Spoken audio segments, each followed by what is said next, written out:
Hello bachcho, let's see. The question says reason assertion. A statement of assertion is given by the corresponding statement of reason.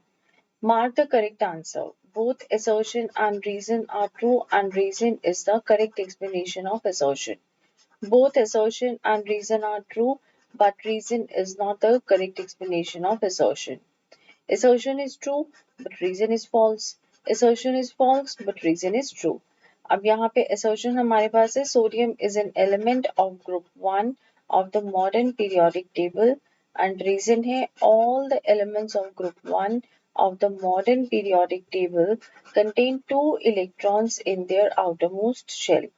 अब देखो बच्चों यहाँ पे हमारे पास जो क्वेश्चन है उसमें असर्शन क्या दिया हुआ है कि सोडियम जो है वो एलिमेंट है ग्रुप 1 का पीरियोडिक टेबल और रीजन दिया हुआ है कि जितने भी एलिमेंट्स हो गए ग्रुप 1 के मॉडर्न पीरियोडिक टेबल के उनके पास दो इलेक्ट्रॉन्स होते हैं आउटर मोस्ट शेल में।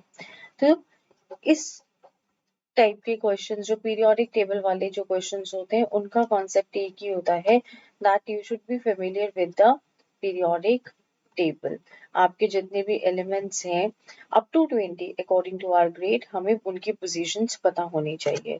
तो देखो बच्चों असर्शन की अगर मैं बात करूं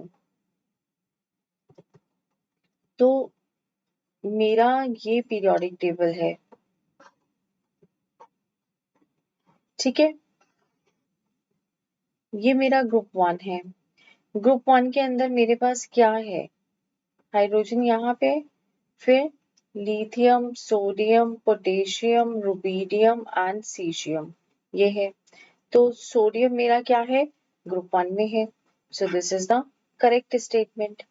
अब ये जो ग्रुप 1 है, ग्रुप 1 का मतलब क्या हो गया कि मेरे आउटर मोस्ट शेल के अंदर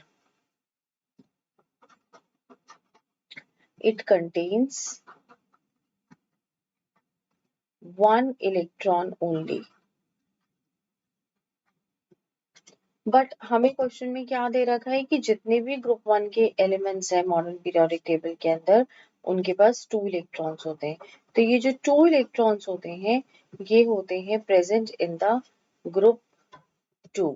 जैसे अगर मैं सोडियम की बात करूं, लिथियम की से शुरू करते हैं। लिथियम की बात करें तो लिथियम की इलेक्ट्रॉनिक कॉन्फ़िगरेशन क्या है, 2 1। फिर अगर हम सोडियम की बात करें तो इसकी क्या है, 2 8 1। पोटेशियम की बात करें तो 2 8 8 1 है। सो अगर आप देखें तो हर एक के अंदर आउटर मोस्ट इलेक्ट्रॉन में 1 इलेक्ट्रॉन है। सो आपका रीजन क्या हो गया, फॉल्स। तो उस हिसाब से your correct answer is the option number C, that is the assertion is true but reason is false. So this is the most suitable answer for the given question. Thank you. All the best.